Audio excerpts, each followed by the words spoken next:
Freedom kind.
Hi, Doug. It's nice to meet you on screen.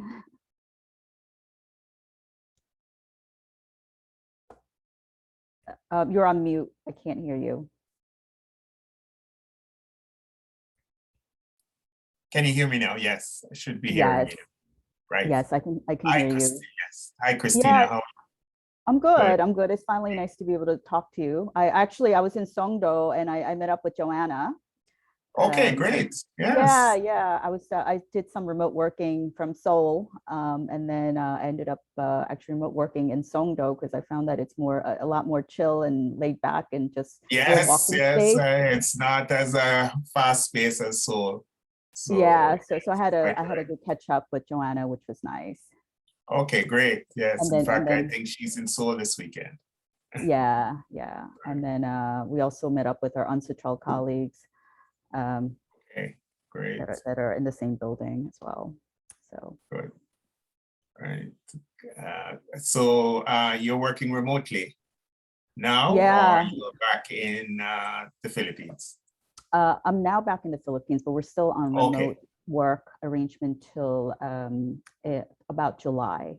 So Okay. it seems like the local situation here is improving a bit. So hopefully Yes, we you can get back to normal. Yes. Yeah, but I've been to the office a few times. Okay, good. Yes, Yes. yeah. And you're in Songdo. You're linking in from Songdo. Yeah, I'm now? based in Songdo. Yes, and we are on what we call enhanced telecommuting, which is, the Koreans have said that for offices like ours, we should have a third in capacity. So we kind of rotate it with people, we never have more than a third of persons in the office for social distancing purposes and all of that. But we can see it coming to an end now because they are contemplating lifting restrictions. I think as they get 90% of the population vaccinated, and they are up to, I think maybe this weekend they will get up to 80%. So they're making it, right? Pretty high. Yeah, I've been reading. So I've been just keeping in touch with friends and family there, and yeah, it seems like there's gonna be a new normal. I'm not sure if we're on like in view of everyone or we're just in a different room. So I may want to. Yeah, I don't know. I don't know the arrangements. I mean, I I don't know if everyone can hear our conversation. Okay. Well, no, I don't know if it's just the panelists or all the audience as well. I don't know. Hi there. Maybe I'll just stop talking about stuff. Yes, maybe. All right. All right. Excellent. Thanks.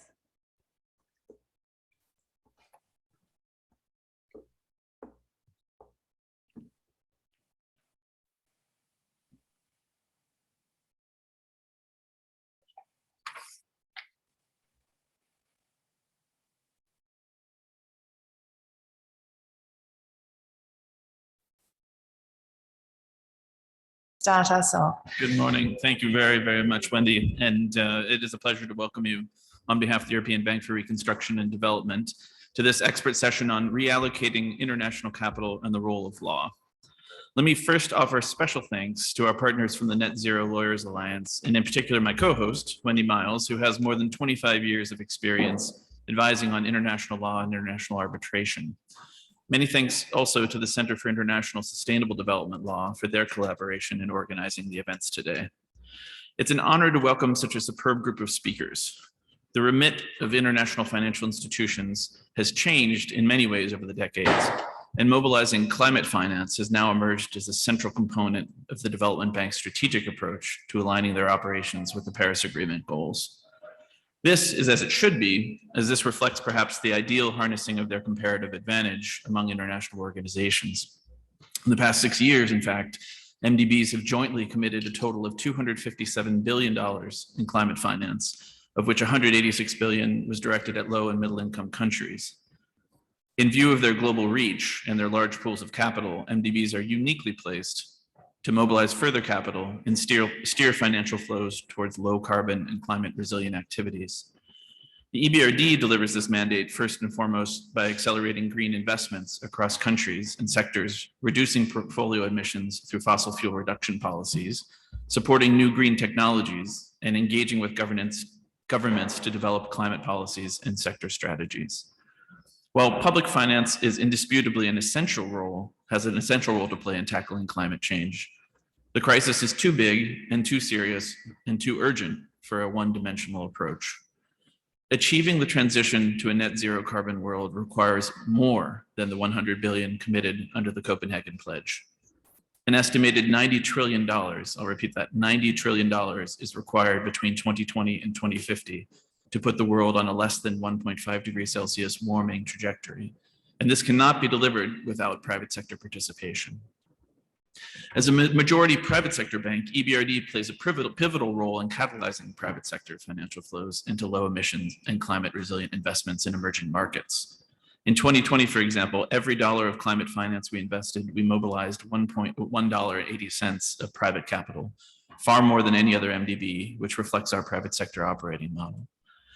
So much for the supply side of climate financing. The big challenge in emerging economies is on the demand side. There's a shortage of bankable climate projects, to be blunt.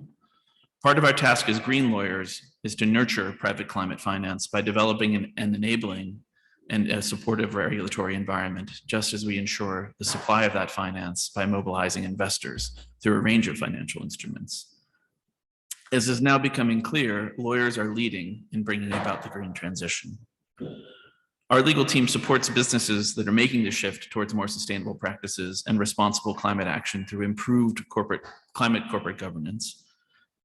Indeed, climate governance was a natural outgrowth of our lawyers' longstanding experience and expertise in promoting good corporate governance overall at national and corporate levels. Along these lines, Vesselina Haralampieva, who is sitting right next to me, in fact, has piloted Ebrd's first methodology for assessing our clients' climate corporate governance, an approach that is now being implemented in more than 20 projects across Europe, Central Asia, and North Africa.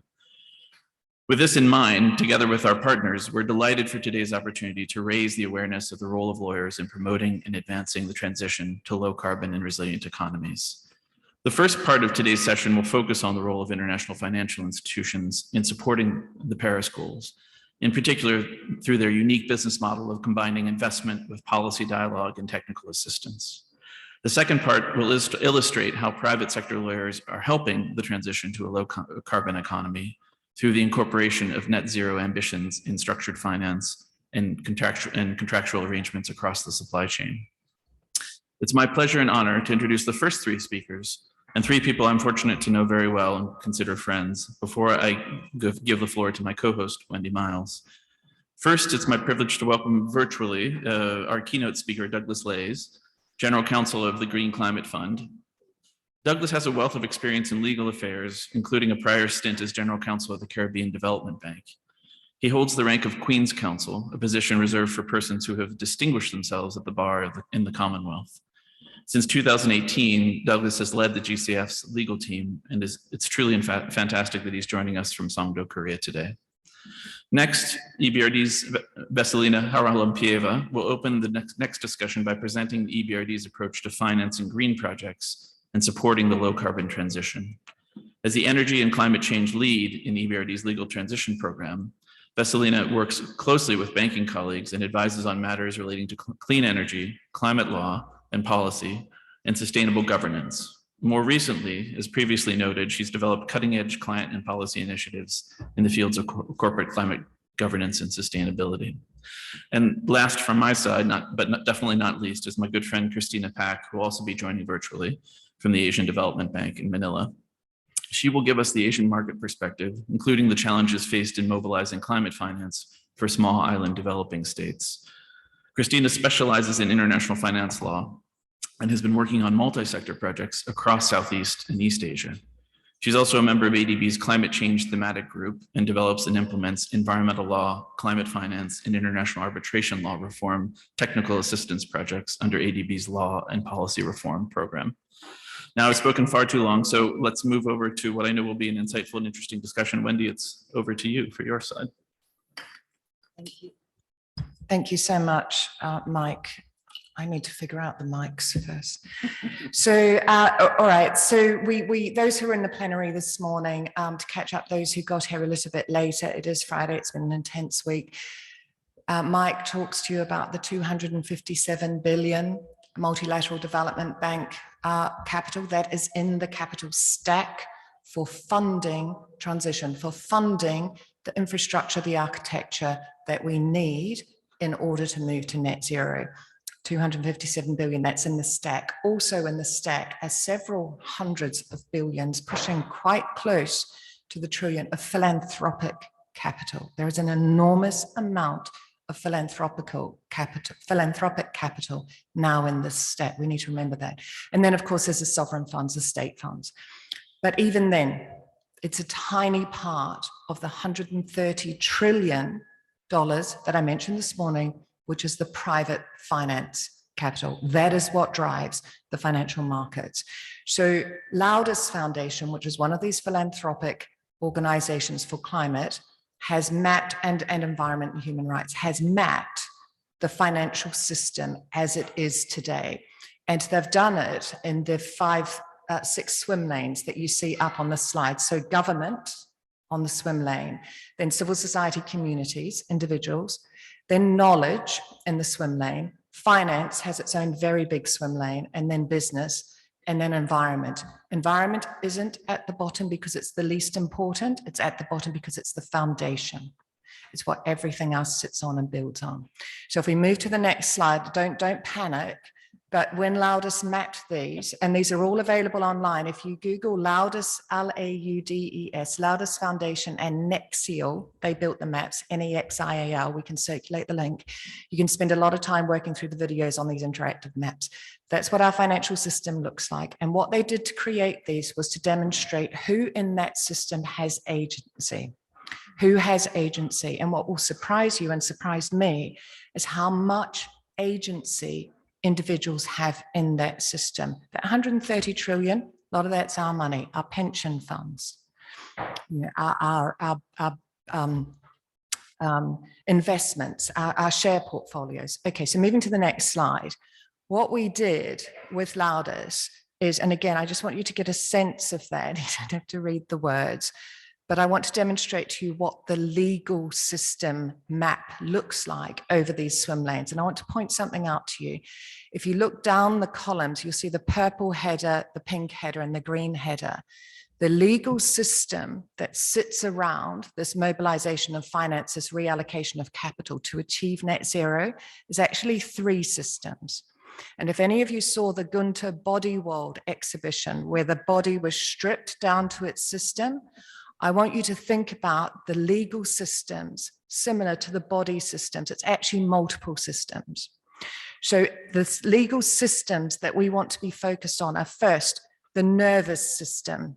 Doesn't stand up on its own, but it drives everything, all the reactions. That's the public international law system. That's what's happening over in the SEC. That's the COP process, the UNFCCC, the Paris Agreement, the IPCC. That all sits in the public international law process. So does human rights, so does environmental protection. public international law process. In the second column, we have the muscular system, and that's the legislative framework. Emily's going to talk to you a little bit about the fiduciary duties. That all sits in that national system. It's siloed. It's system by system, over 190 countries. It's not joined up. It's not harmonious. Carbon is. The third system, that's the one I want you to focus on. That's the one the financial people don't focus on. That's the one that the NGOs, the Indigenous peoples don't focus on. That's our system. That's a system I live and breathe in, as does Anna Maria, as does Mike, as does Vesselina. It's a private international law system. It's where the money flows. It's the circulatory system. It carries the monetary blood through the entire global financial economic system. And we need to pay attention to it, and we need to look at it, and we need to mobilize it to get that money where it needs to be and stop it going where it can't go if we have any chance of reaching a livable temperature. So Anna Marie Slot is a partner, a financing partner in Ashurst, founding member of the Net Zero Lawyers Alliance. And she's going to talk to you about how finance works and how financial instruments work within that system, and also a little bit on how they're enforced, which, by the way, happens through international arbitration, which is a private process outside the national courts. Doesn't mean it's bad, but just be aware of that. Lewis MacDonald's going to talk to us about that real economy frontline public fund structuring of the projects, how the ownership works on the projects. He's actually going to go first, then Anna Maria is going to talk about the financing, and then we have Annette Magnusson also online with Lewis to talk to you about the investment treaty wrapper on this private international law investment system. And the point I make to you is that this is a transnational legal system. This is international law for merchants, for trading, for investment. And that's the secretary system that this money is carried through. And that's where we need to be paying attention. And that's why we've brought the commercial lawyers in, so that they can see the role they play in reaching the objectives by figuring out how these systems work together. With that.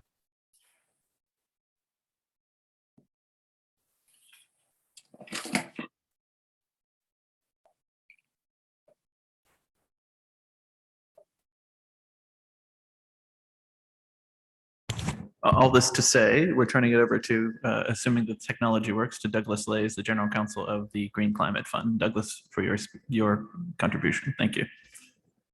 Okay, thank you, Michael, and distinguished guests, ladies and gentlemen. It's my pleasure and privilege to be with you this morning, virtually this morning, and I will jump straight into it.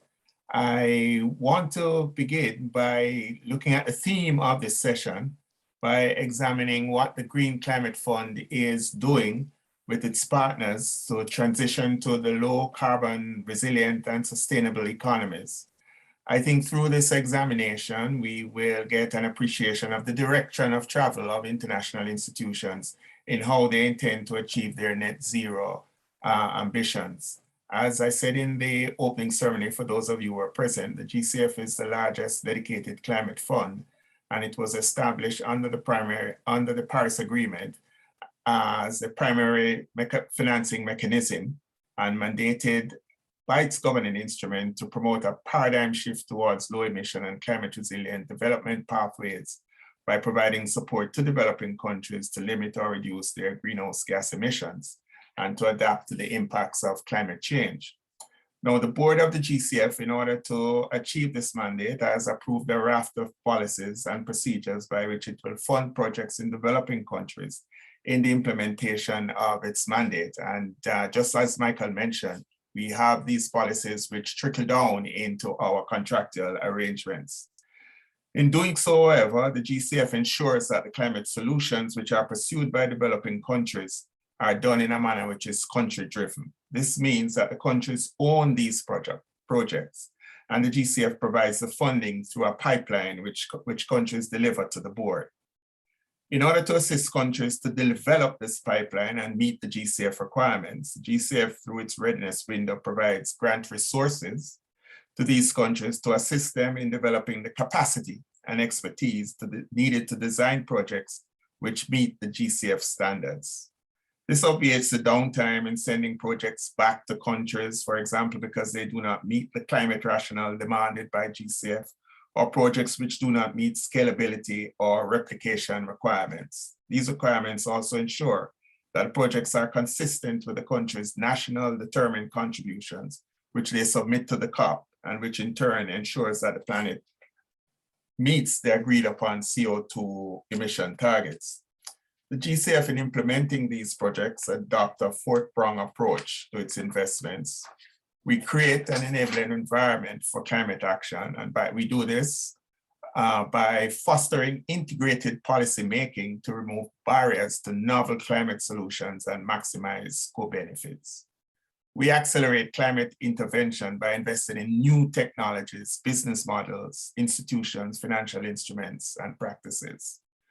We mobilize finance at scale by using public resources to de-risk markets, thereby creating projects, and to crowd in private finance.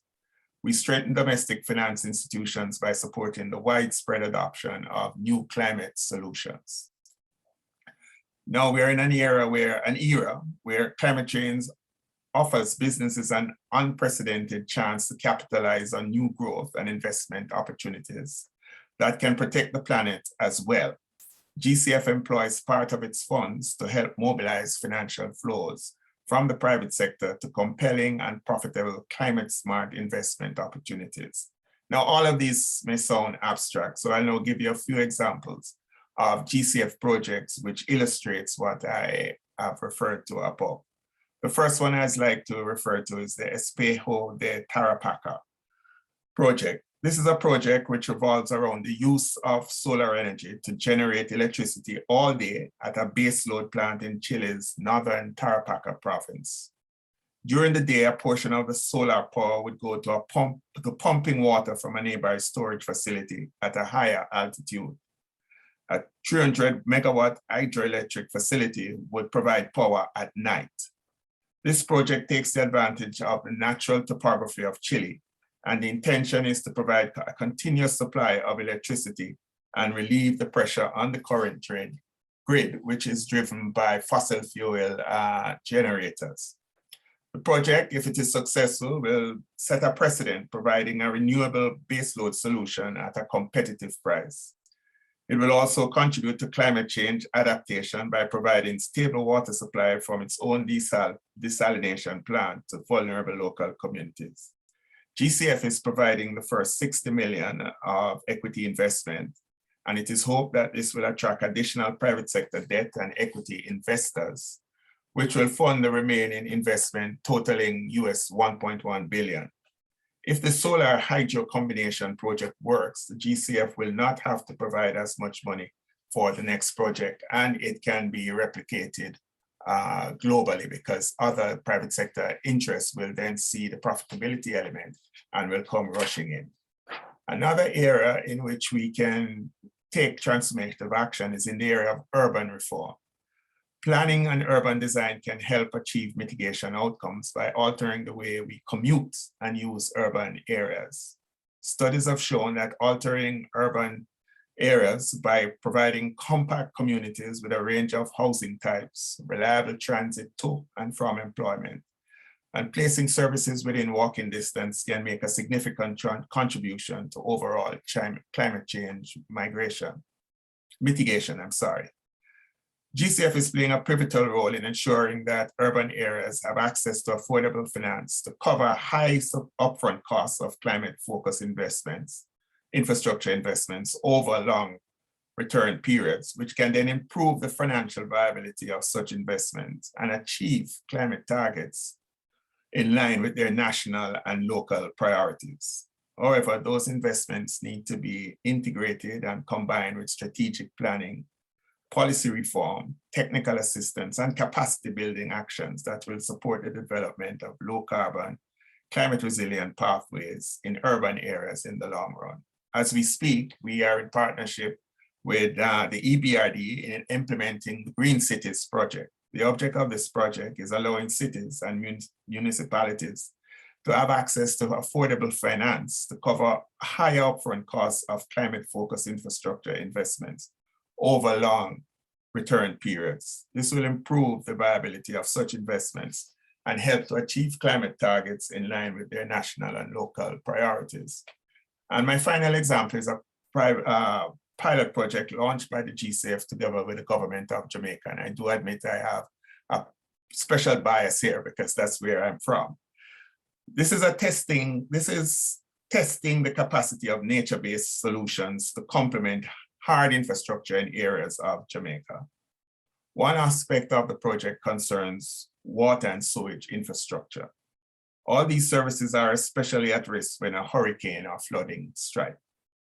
However, traditional approaches such as building dams and huge sewage filtration plants are extremely expensive, as well as carbon intensive, as they have a deleterious effect on the environment and the climate.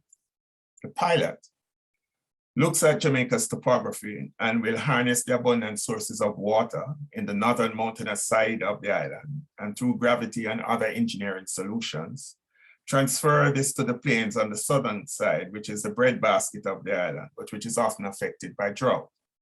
These are the kinds of nature-based solutions which are now being examined.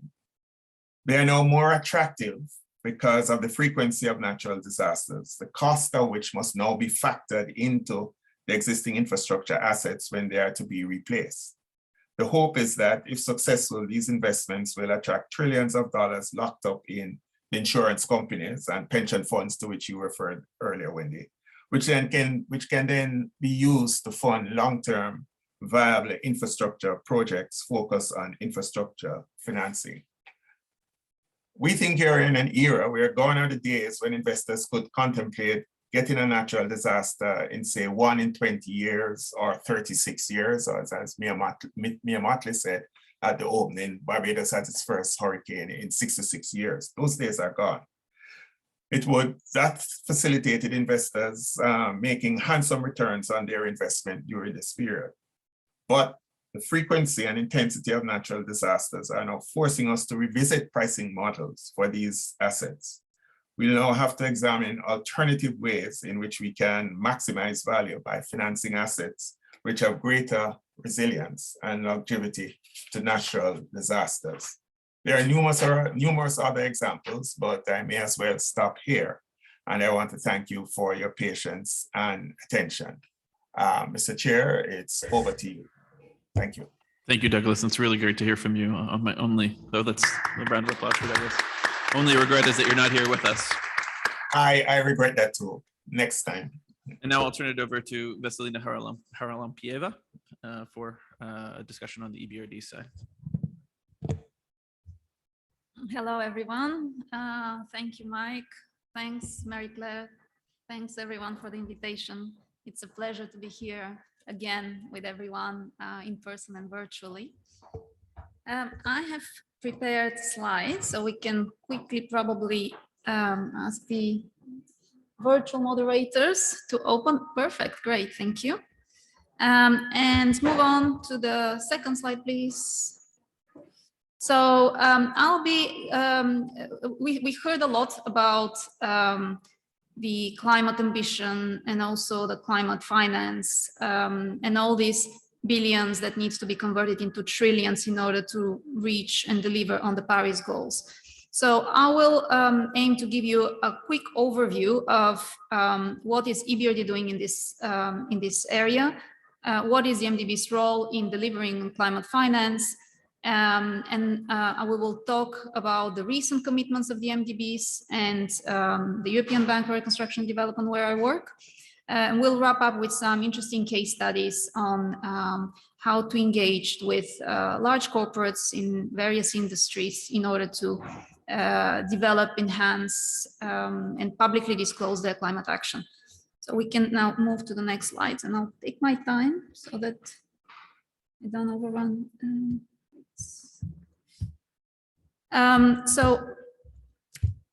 So the EBRD, very briefly, it's a regional development bank. It's a financial institution established in order to support the countries where it operates to transition to market economies. Over the last years, the transition mandate of the bank has adopted a new meaning, and it's really to help the the markets we operate in the global transition, in the net zero carbon transition, by providing financing, policy dialogue, technical assistance, and bringing in partners as well as the private sector. So these are the regions where we operate, broadly speaking: Central Eastern Europe, Central Asia, Turkey, and North Africa. Our most recent shareholder, Libya, just joined this summer. What was mentioned earlier by Mike is that we operate with, embracing the three key principles for sound banking. So we're looking for commercial opportunities. We're working mainly with the private sector. We have our transition mandates, and in our incorporation documents, we have committed to and embraced the environmental sustainability. Can we move to the next slide, please? Thank you. So these are just some numbers, but I want to provide a little bit of background. So as we started operating in 1991, what I mentioned is Ebrd is probably, I think, the only MDB that has embraced the commitment to environment and environmental sustainability since its incorporation. In 2006, the Ebrd developed a green economy transition. So our commitment to work with private and public sector in order to help develop green economies. So since then, we have signed 40 billion euros of green financing. As I mentioned, we aim to be mainly a private sector bank. And we have invested mainly in the private sector, but also we work very closely with the public authorities, and provide also sovereign loans. We can move on to the next slide, which will give you an overview of our green economy transition that I mentioned. So last year, our governance signed the new updated 5-year strategic plan for the bank, whereby the Ebrd commits to becoming majority green bank in 2025. What does it mean? You can see on the slide some commitments also in terms of reduction of GHG emissions, but also the overall idea of this strategic plan is to engage with, to focus beyond the individual project and engage with the private and public sector in order to cause kind of a systemic change. So I think this has always been a main objective of the bank, but now there is a clear commitment that in order to help deliver on the Paris objectives and on the SDGs as well, we need to go beyond projects. What does it mean? It means that we want to scale up our engagement with national authorities on developing their NDCs, on developing the low carbon transition pathways for individual sectors. We also engage closely with regulators and of course with the business community. And we'll talk more about that. So what are the key thematic areas? I'm not going to read them, but you can just see an idea of the areas in which we focus to scale investments, to develop new projects, to foster innovation. As I mentioned, policy engagement is very strong area, part of our business mandate. One of these areas that is now being very much in demand by our clients, private sector clients, but also in state-owned enterprises, is building capacity, building awareness on corporate climate governance, on climate risk management, so that we work with the businesses as they are, and we help them convert into businesses that are low carbon, resilient, and more sustainable. And Emily Farnworth will talk more about that later from their perspective. And briefly on our commitments that were unveiled earlier the last years and also at the COP. So the bank committed full alignment with the Paris Agreement by 2022 and scaling efforts to mobilize climate finance and very much to support the just transition. So work very much in the region that are committed to phase out coal, work with the communities to create jobs, to create opportunities, so that we keep the people and they're not at a disadvantage and paying the cost for this ambitious transition. So we can move on to the next slide. Let me see if I'm doing timing. Can we please move on to the next slide? Thank you. So very briefly, just the numbers were already mentioned. I mean, you have different estimates per year, whether focus on mitigation adaptations, but as I mentioned, this is really converting these commitments that were made also by developed countries and the MDBs from billions to trillions by bringing in the private sector, as it's clear that the public sector funding alone is not sufficient to deliver the goals of the Paris Agreement. So fostering private sector funding, what we will be talking about later, finding innovative ways to invest, to develop new technologies, to open up also the emerging markets for this type of new investment is key. And this is just, a focus on some of the core, goals of the Paris Agreement, the ones that you all know, and how close to the mitigation adaptation goal is actually the commitment to make financial flows consistent with a pathway towards low greenhouse gas emissions and climate resilient development. And this is very much, we're moving on to the next slide, what the MDBs really were called for to deliver. So this, why MDBs, so why the multilateral development banks? We are one of the largest contributors and the largest, instruments for delivering climate finance in developing countries in emerging markets. So this is, just for your information, just final figure in terms of MDB climate finance for last year is 66 billion. This is financing directly from the MDBs, and there is a substantial double amount in mobilizing private sector financing. But let's not forget that 2020 was actually a year that we are all hit by the pandemic. So we very much hope that this number will increase in the coming years at a fast pace. If we can move on to the next slide, please. I just need to keep it track. Yes. The commitments of the multi-development banks, as I mentioned, investing in green projects, we have all been doing even before the Paris Agreement. But what changed is that after the Paris Agreement, as the MDBs pledged commitment to the mitigation adaptation goals, the banks also signed a declaration to align their financial flows, as we saw in the previous slide, to the Paris Agreement. So what does it mean?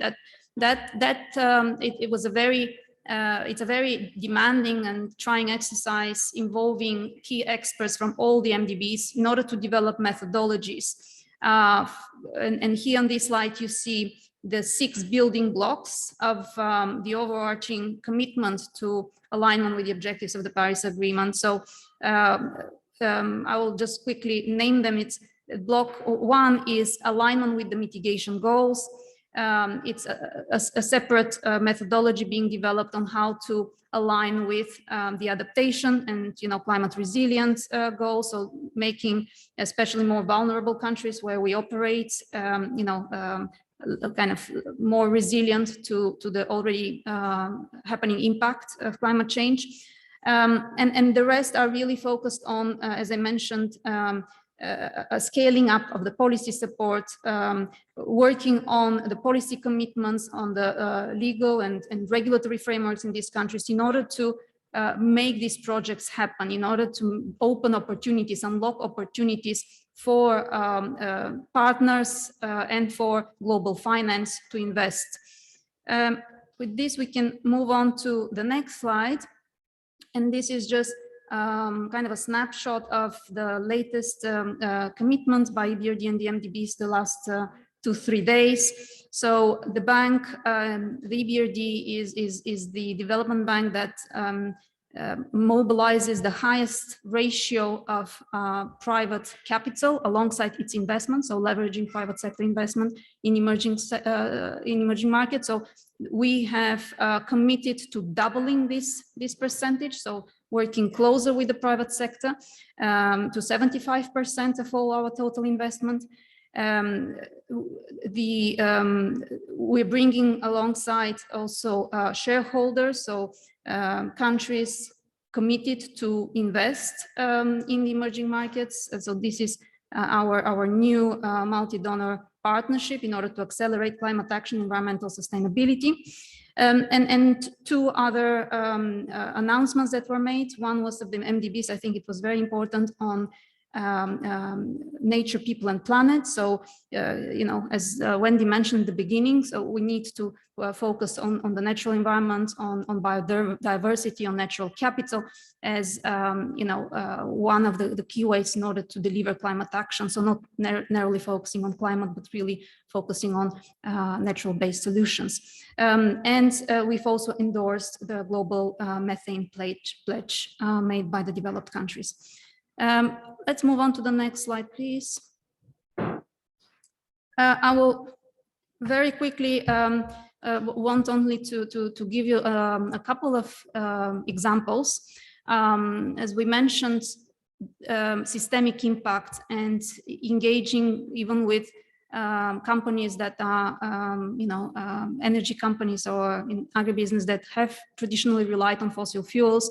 And so our new kind of area of work is, as I mentioned, to focus on creating behavioral change in order to help reorient business, because I think the net zero transition is not necessarily only kind of an obligation, but it also opens a lot of opportunities if they are the right, you know, mindset and of course expertise to change, to shift businesses.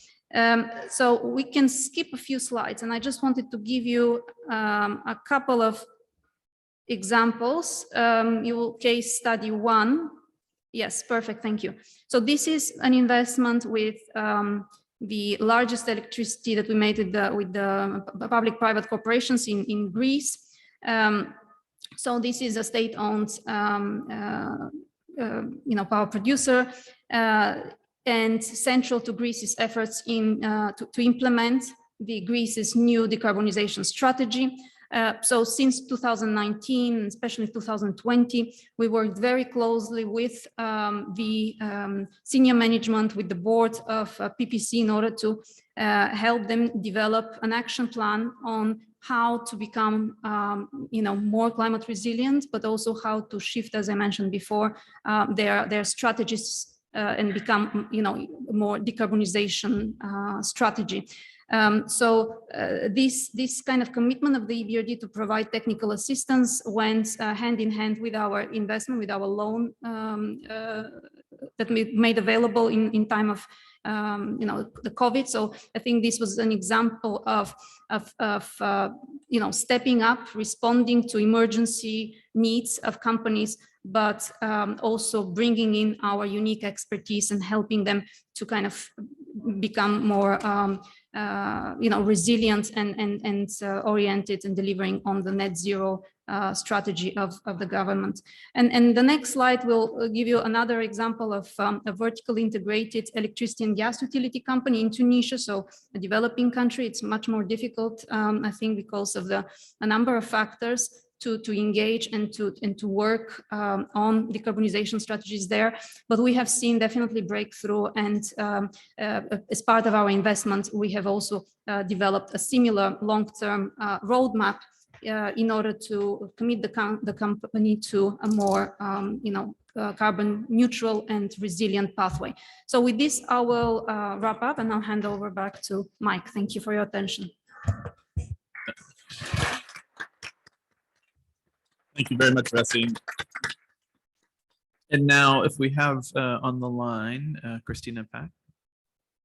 All right, thanks, Mike. Hi, everyone from the Me too. Philippines. Fantastic. We can't hear you yet, though. You may be on mute.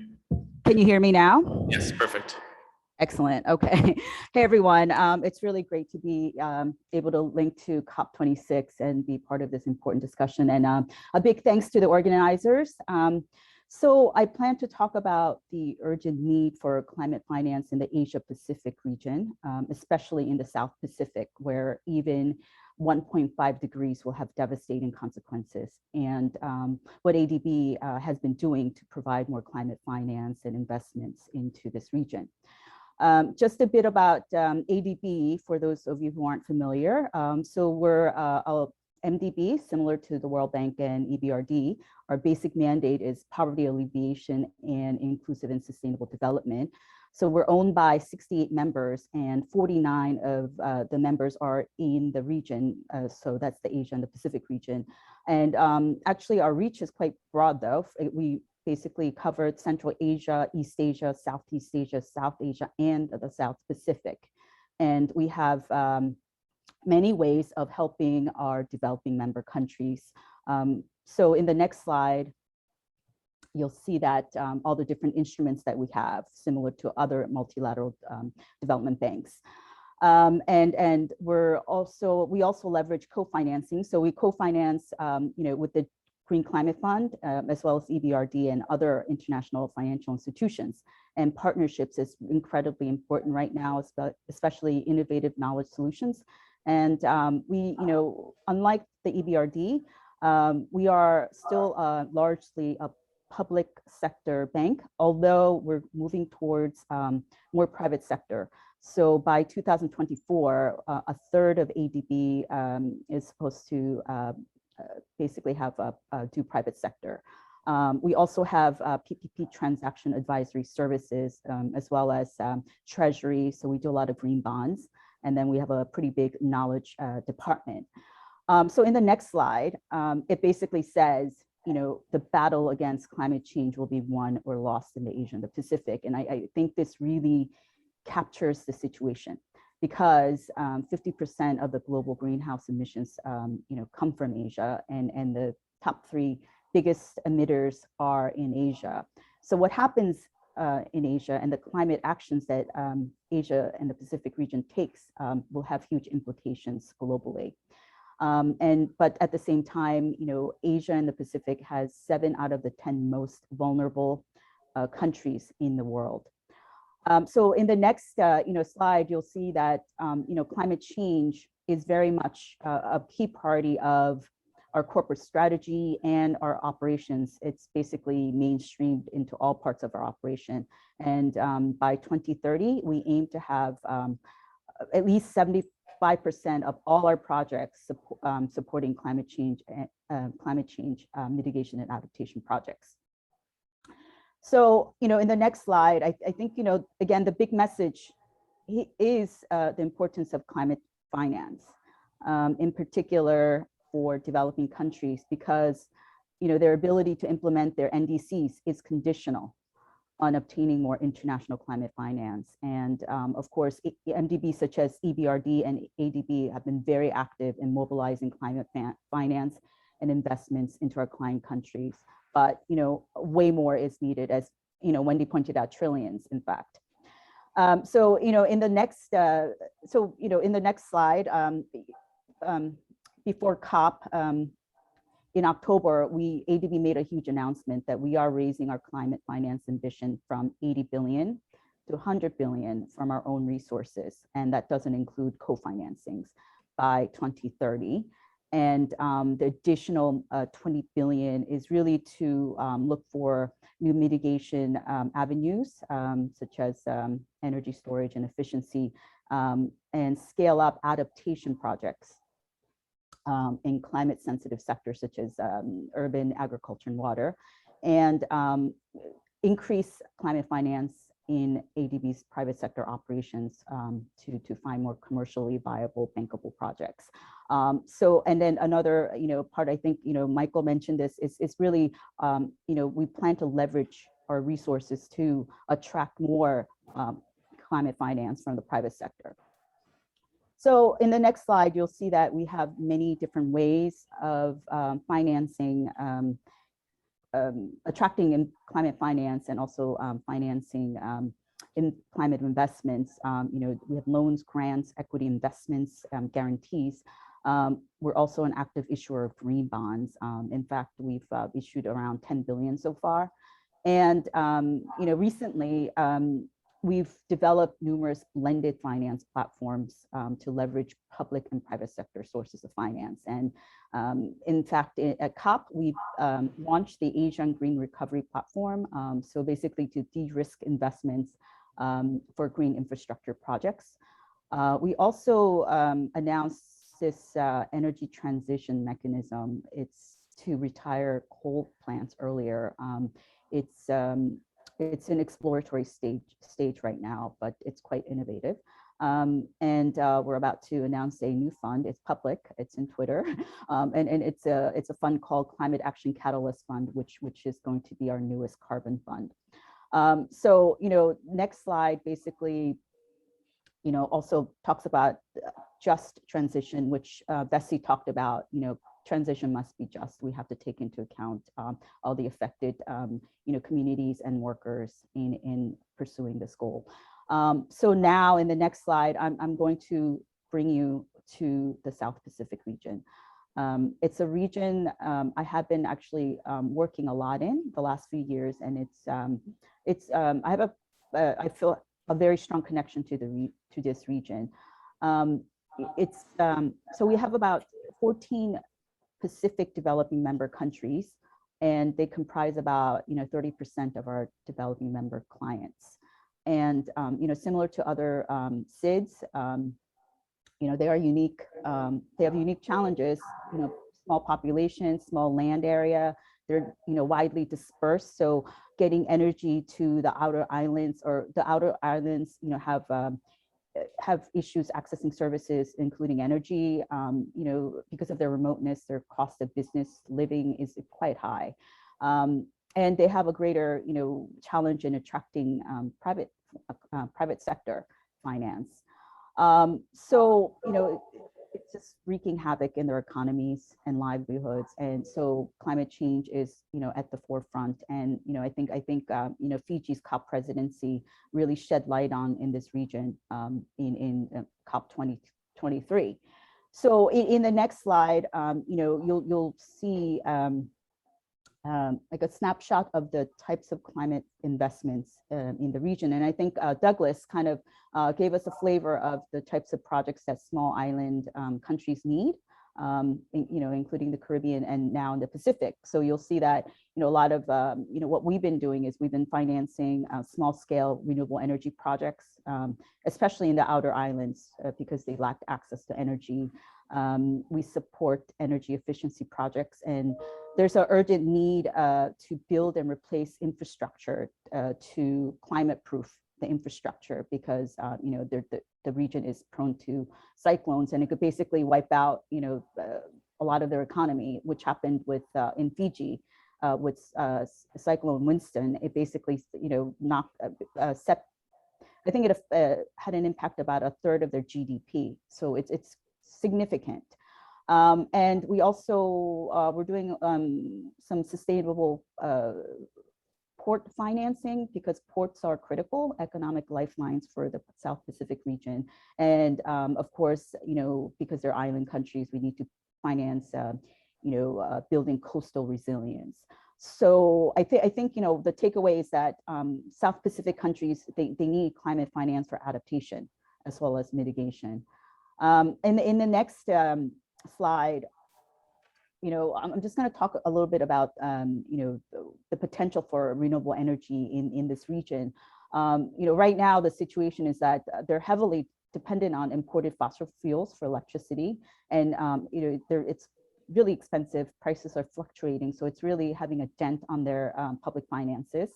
You can see from this chart that South Pacific countries have set a high renewable energy target, but you'll also see the line, going across the bar, that they still have a long way to go. So, there's still, they still have a lot to do. And there's also actually a lot of potential for renewable energy. It's mostly solar and hydro, but there's potential for, more wind, biomass, and other sources. So recently, ADB did a market sounding exercise, which basically showed that there is potential for independent power producers to come in. And it'll take some time, depending on the country, because of the differences in size and maturity of the power sector and demand, and actually, frankly, the capacity of the utilities and other stakeholders. So it'll take time, but there is definitely potential. So, in the next slide, again, I think this is just a key theme. The big challenge, and I think this is a greater challenge for the Pacific countries, is attracting international private climate finance. And there just simply isn't enough domestic funds or even donor funds. Most of the I guess climate projects are now financed by donor funds, including ADB and also GCF. But not much private sector. That we had a couple private sector financed solar projects recently. So, there are. So why is this? Why isn't private finance coming into the Pacific? And it's really because of the scale. There's small projects. Some utilities, they lack capacity and financially they're not performing well. They're not sustainable. There's perceived or actual political risk. There's off-taker risk. There's common risks such as currency risks, as well as just other capacity constraints. So, I've talked about the barriers. So, what's being done? How can we address some of the risks that are specific to, doing projects, private sector projects? So in the next slide, sorry, the one before that. So basically, ADB, we approved. So it's a slide before this one, but that's okay. I could just talk about it quickly because I think our next set of speakers will talk about the really interesting structures that can be done to generate more private finance. But basically, as a solution, our private sector and our Pacific department came up with a facility. It's called Pacific Renewables Energy Program. It's an umbrella facility to encourage more private sector investments. And this is through offering, loans and guarantees and letters of credit, as well as technical assistance for project prep and helping with the tendering and then the drafting of the PPA. So really, the key to this facility is really providing the risk mitigation instruments like partial risk guarantee and letters of credit, in the event that the utility just can't pay. So that gives comfort to the private sector, because normally they look to the governments, but in many instances governments just can't offer that guarantee. Christina, we're we're very, very short on time, so we may have okay. Yeah, so I think this slide is really about what in addition to risk mitigation, what's really needed is legal and regulatory reform. So role of law is just really critical in attracting climate finance. And really, to sum up, at the fundamental level, you need, the enabling environment for private sector growth. And that includes, effective dispute resolution and contract enforcement. And Wendy mentioned arbitration. And that's one of the reforms that we've been doing in the South Pacific, just because it's fundamental to any investment, any contracting. In the next slide, we've also supported Fiji with their climate change laws, because this really brings together the governance and administrative arrangements and hardwires, commitments, which gives more, more confidence to the investors. And also, there are key sectoral laws that need to be reviewed to identify some of the barriers. And there's also other mechanisms in terms of, there's opportunities in energy regulations, transportation, in the way that, we can hardwire in some incentives like, and other mechanisms like putting in more stringent fuel standards, or, in the Pacific, there's a lot of secondhand vehicles. And then on the building sector, of course, the building code is really helpful to ensure the resilience. So I think just to, one last thing I want to talk about is really capacity building, and one area we've been working on. So if you could just go to the last slide on judicial capacity building. So in addition to legal and regulatory reform, it's critical. We work a lot with legal and judicial stakeholders, and we work with judges because of the rising climate litigation. And, this is obviously a liability risk, which including other types of risk. So we've been working with judiciaries across the Asia and the Pacific in strengthening their capacity to adjudicate these complex, very science-based types of cases. So, and then the final slide is we also work with academics to mainstream climate change curriculum into their programs. So I'll just end there, but I think the main message is that we all need to work together collectively to bring more finance into our respective client countries. Thank you. Appreciate it.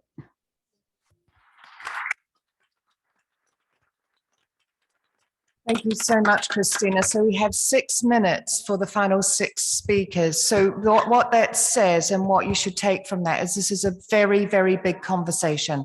Reallocation of capital, changing entire systems is huge, and it can't be done in an hour 15. So we're going to go a little bit over. We're going to take 10 minutes into your lunchtime. I hope that's okay, because there's some voices that we need to hear from, including young people's voices. So we have Pedro and Danilo here who are making interventions at the end. It's really important that we listen to the future generations, because that's who this smacks in the face, right? The other people that we're not going to hear from, that we're not hearing from down at the SEC, and it bears mentioning, Christina said the battle against climate change will be won or lost in Asia and the Pacific. Most of the Pacific Island states' representatives are not in the negotiating room. And they're not in the negotiating room because of COVID, because those representatives are too frightened to travel here and put themselves at risk and then take COVID home, because it would decimate those islands because they don't have the vaccine. So I think we just pause a moment on that, and who's not in the conversation. And we need to find ways to make room in the room for all of these parts of the conversation. Now, private sector and private international law and commercial lawyers is a part of that. And one thing that I'm saying to private international lawyers, to commercial lawyers, is we need to learn to listen. It's what I said in the plenary. So the members of the Net Zero Lawyers Alliance are doing a lot of that. Lewis MacDonald from Herbert Smith Freehills, another founding member of the Net Zero Lawyers Alliance, is online. And Lewis is an energy lawyer. He has been an energy lawyer his entire career. So that means he's dealt with an awful lot of fossil fuel infrastructure. And it's running our lights. So we need to face that and not demonize that. Lewis also is right in the front line of transition and working on a huge amount of renewable infrastructure in the energy sector. And so, Lewis, you heard both Vessi and Christina talk about risk, talk about the role of blended finance, the public-private finance. The biggest challenge we have, the 130, they want to spend it on this new decarbonized future, but the risk is a real barrier to deploying that capital. As a structured finance, as a project finance lawyer, what do you do about that? Yeah. Thanks, Wendy. And sorry, I can't be there. I have my MacDonald tie on in solidarity. It's the hunting tartan from the Isles, if you need to know. Look, thanks for the introduction. And I found that all the talks be very interesting so far. As you say, I've been in the energy sector all of my career, more than 20 years, and I've worked across the full range. I've actually worked in many different countries in the world. You'll hear a Perth accent. I'm actually originally Scottish, believe it or not, from Dundee. So there's a couple of oil and gas towns right there. And I've worked in London, where I'm currently based, Hong Kong, Singapore, Seoul, there's a strong Korean connection here, and Tokyo. So I've worked in developed markets, developing markets, And the firm I work for just works all over the world. And we focus very much on energy and infrastructure in terms of sectors. Work for sponsors, work for banks, work for governments. So we're sort of in the middle of all this in a way, and dealing with all sorts of different companies as they grapple with these massive challenges that now face them. There's been some big numbers bandied around today, Wendy. You know, these are numbers that have 12 zeros on the end of them. If you think about a trillion or 135 trillion, I mean, the world GDP annually is 88 trillion, just to give it some context. So we've got all the money in the world available here, apparently. Of course, there's some doubt about those numbers and where they come from and how they add up and if they're double counted, et cetera, et cetera. The point is, though, there's a lot of money out there. There's a lot of enthusiasm that wants to find the right projects. Is that enough money? Well, the IEA, the International Energy Agency, which is very credible in the energy world, and in fact, all spectrum companies in the industry follow the IEA. They say we need 5 trillion per year to invest into the energy industry to get it to net zero. Bearing in mind the energy industry contributes more than 70% of the issue here. So 5 trillion a year gets the energy sector to net zero. So there's no shortage of enthusiasm, and maybe we've got enough money. But the real challenge, and this was touched on by, in particular, Christina, is to create the investable net zero projects. And to get to net zero, we need all of the available technologies. We need them all to be investable. Wind and solar are doing very well, very, very much investable, don't need support in most countries, and they are proliferating all over the world. In fact, the problem with wind and solar is that the planning laws need to be changed to allow it to go even faster. And of course, there's the problem of intermittency, which we all know about. So we can't solve this problem just with wind and solar alone, which is a shame because it is incredibly investable, incredibly popular, and there's just not enough of it to go around, but we're creating it as fast as we can all over the world, developing countries, developed countries. The technologies we need to get to scale and get to the investable mark. It's the green hydrogen, the carbon capture and storage, nuclear even, and the battery technologies that are going to allow us to store all that wonderful renewable energy. The cost of these projects are too high. Their technology for them is too young, and they don't make enough money on their own to attract that money that's out there. It's one thing to have the money, you need to attract it. But what we've seen, particularly with renewables, wind and solar, is that the costs go down as you get to scale. Practice makes cheap. It wasn't that long ago that solar and wind needed subsidies to compete with fossil fuels. They don't need that anymore. If anything, once you put on all the carbon costs, it's the fossil fuels that'll need subsidies to keep going, not the renewables. And the subsidies that have been provided over the last 15 to 20 years to get renewables going, they've created this huge surge of interest in the projects around the world. And there's now turbines and panels everywhere. But the subsidies are being phased out. In many countries, you don't need them at all. And so you've got this beautiful exponential growth in renewables. And there's some great graphs that back that up. Oxford University put some out in September of this year. Check them out. They're pretty amazing. Look, lawyers have a huge role to play here, working with the private sector, banks and governments and the multilaterals to create these investable projects in the new net zero technologies. It's this public-private blend that Wendy spoke about that's needed. So we've developed the legal structures for the projects I mentioned, but we've also developed them. We've probably developed the ones that we need for the new ones too, particularly with the work we've done in things like new nuclear and massive public infrastructure projects. It's the regulated asset-based models. It's the contract for difference models, the feed-in tariffs. Some of us are familiar with some of these. Some of us are familiar with all of them. The point is that they work. They're public instruments that provide money from governments, or from the people, I should say, into projects to just top up the difference that's needed to make them investable. I know there's a bit of jargon there, but it's well worth everyone's learning, I think, and getting on top of these. These are the structures that they use in the UK in particular, developed in nuclear, developed in public infrastructure, and then used for offshore wind. There's a reason why the UK is the leader for offshore wind in the world. It's created the most attractive and investable projects. That's the same reason why onshore wind and solar proliferated. Initially supported by subsidy, and then they got better and cheaper as they got to scale. And in some cases, they're now the most efficient solutions. So we need to basically get on with it and start putting our money where our mouth is and creating these projects. It's the lawyers working with the sponsors, working with the banks, the governments, and the multilaterals come together to create these projects and to replicate the models that we've done previously. This takes a bit of guts. Not all the projects are going to succeed, but we need to be prepared to move forward quickly with a safe to fail approach. And as I said, bring the public along with us. So there's a massive job here for the politicians to motivate the public to spend the money to make the projects investable. And there's a massive role for the multilaterals and the philanthropic money. If you think about it, in developing countries, that kind of money is not available from governments. That'd be a good place to direct the money to get more and more countries taking these projects forward. So in my view, this is the way to create the investable net zero projects in the energy sector across the range of technologies that we need in order to succeed and to find a home for all that money that Mark Carney has found. Wendy, I'll hand back to you.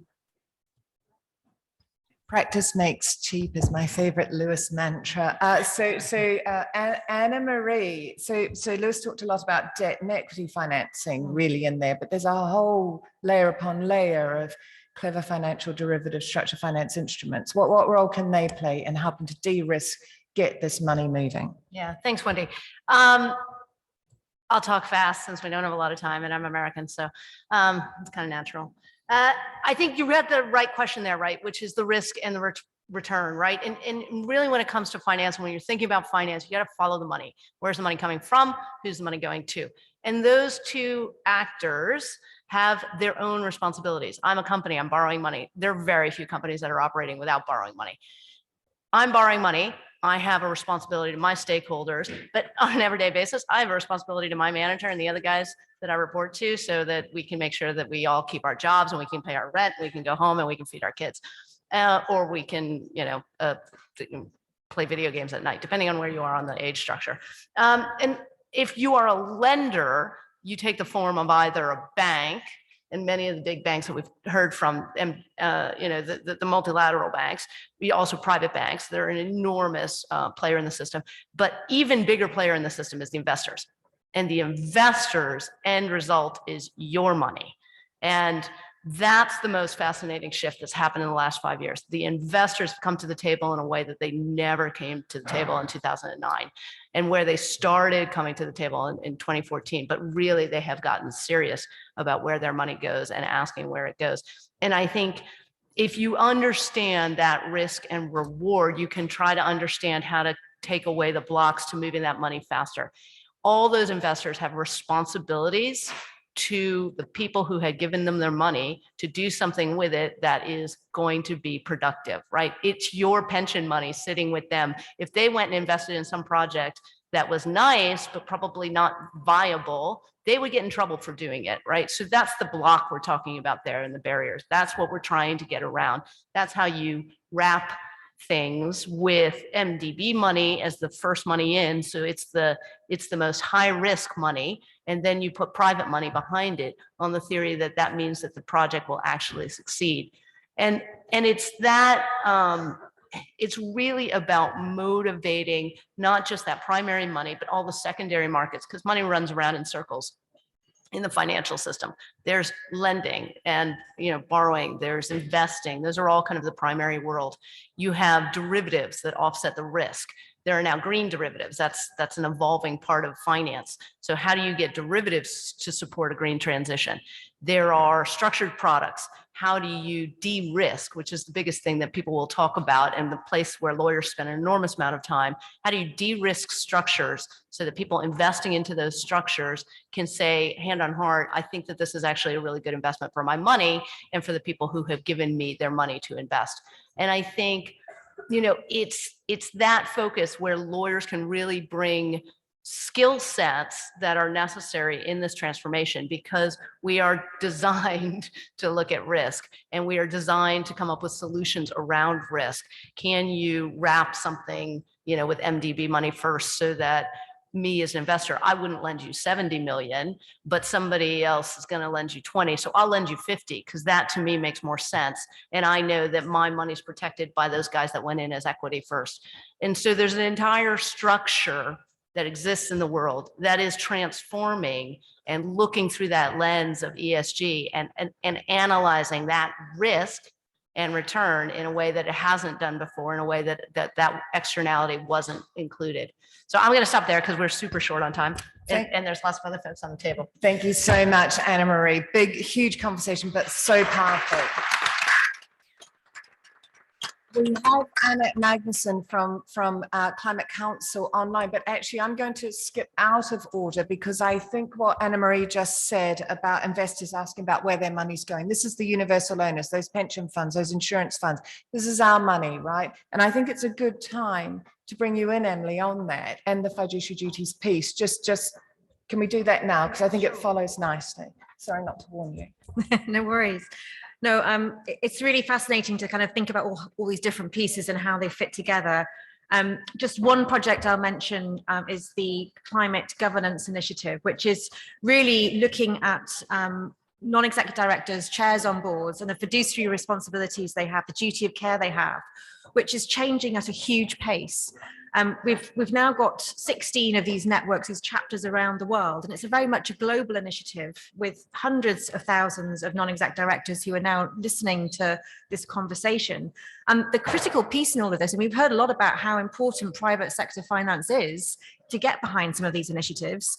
What's also a critical point to mention really is that a lot of these private sector organizations are needing to put in these net zero transition plans. They're thinking about what kind of investments they're going to be making. They're thinking about what kind of changes that they're going to have to make to their businesses. And the role of these non-executive independent directors on boards is really important because they can come in with an understanding of what a huge crisis that we're facing at the moment and ask the questions, ask the important questions around what the board should be thinking about, where the board should be prioritizing investments. And so, I mean, I will cut it short because I know we're needing to get through everybody and we want to hear from our colleagues. But I think what's really important in all of this is that these different roles that different actors have to play is critical. We're seeing with this director duties question is that in the UK, there's a very clear requirement, and it's been there for a long time, around boards needing to take into account beyond just the shareholders' interests. However, what's interesting is that the duty of care in the context of the trends that we're seeing, the voluntary commitments from corporates, the increasing understanding around the science is really driving a kind of boost in terms of what duty of care means now, even compared to say 3 years ago. So I think the importance of this evolving legal conversation is really important. I'll leave it there in the interest of time, but looking forward to chatting more after this. So the big message is, as lawyers, we need to understand the entire system, and it's really hard, but you need to get your head around it. Emily mentioned there the 5-year plans. It was a philanthropic foundation that was behind those 5-year plans. So the Children's Investment Fund was very much behind thinking about that. That to me is the single most important thing that's happened this week, not in the state-to-state negotiating rooms, but what happened outside. It's critically important, and as lawyers, you need to understand it. We've had companies pledging interim targets to 2030 and pledging net zero targets to 2050. There will be about 4 changes of CEOs in that timeframe. So it's quite easy to say, oh, we'll do that, but you look at the disclaimers. It's always subject to the legal environment changing, etc. These 5-year plans are a game changer because they put it in the lifetime of the current directors, and they put it in a framework of what you do today. And that changes the game entirely. And if you hadn't paid attention to it, pay attention to it, because as lawyers, we need to be advising clients and stakeholders about the impact of that. So Annette, I know we've got you there, and folks who've come in for lunch, you're not going to get fed until we're finished, so we apologize, but we're talking about the money, which is the single most important thing potentially in getting us, if we ever have any chance of net zero or anything close to it, we need that money. So Annette, another form of securitization, really, really quickly, investment treaties, investment protections, investment treaty arbitration, never popular in a room of public interest lawyers, but can it be used for good?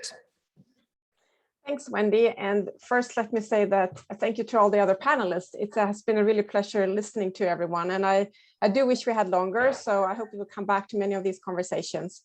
And just briefly, Climate Change Council, what we are a small little firm, and we were started just 6 months ago, and just using our experience in international disputes to see how we can use law to accelerate the transition towards a low carbon society. So that's what we're doing. And if I can just offer 2 observations as having listened to the other speakers, which I think in this, of course, is no news, but I do think it cannot enough be emphasized how rules and laws matters, and including, of course, for the financing things we have been discussing. I think, Anna-Marie, you put it very nicely when you talked about motivating the money. And let's not forget that the rules and the laws are people made, right? So we have heard many examples of that. And I do think that the lawyers, not only of having the responsibility of being active on this scene, also should have a very active discussion, if you are not already having that, with the policymakers, to share your experience, to let the policymakers understand how the laws and the rules needs to be tweaked to have the market economy work in the climate's favor. So that will be my first. And second, also that we need to mobilize all lawyers. So this is not only an issue for the lawyers working for in finance or in environmental issues, it's all across the board for all the lawyers. And of course, the Net Zero Lawyers Alliance, that's what that's all about. But I have daily conversations where I encounter this sort of lack of insight, if you want to call it that, in terms of having that all lawyers need to be involved. So that's one of the sendaways.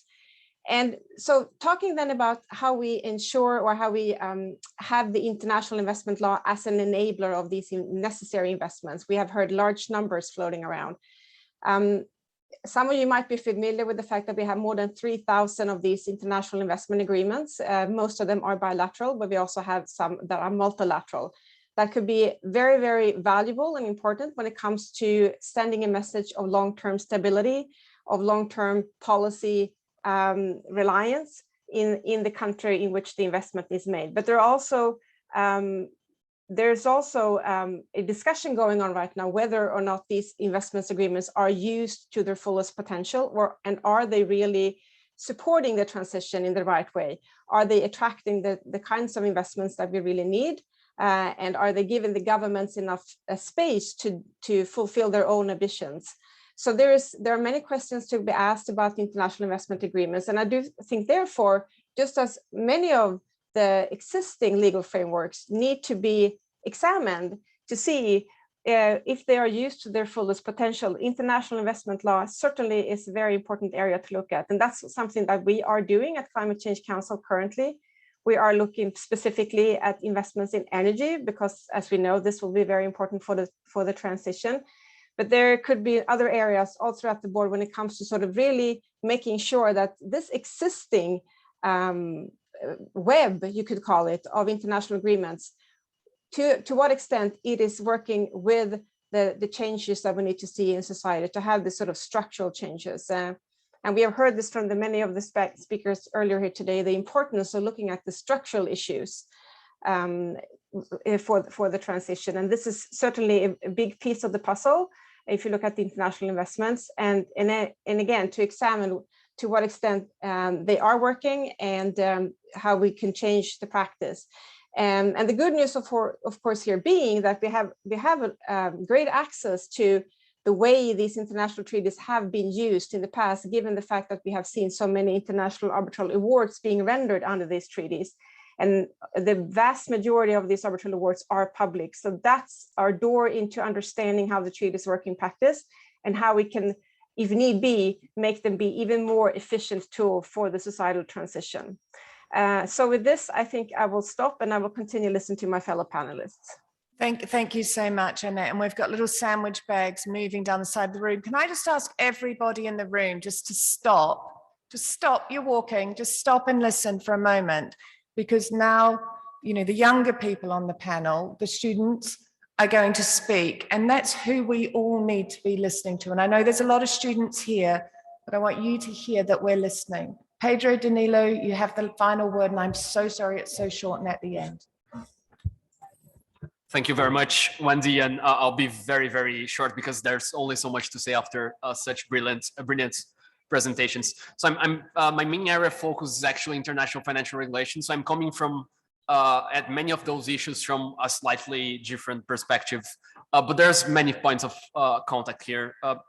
The main message that probably I would want to get across is that, very much in line with what Vesselina and Christina said, we really shouldn't disregard the relevance of MDBs and even commercial lawyers when it comes to capacity building and diffusion of best practices. And why is that, basically?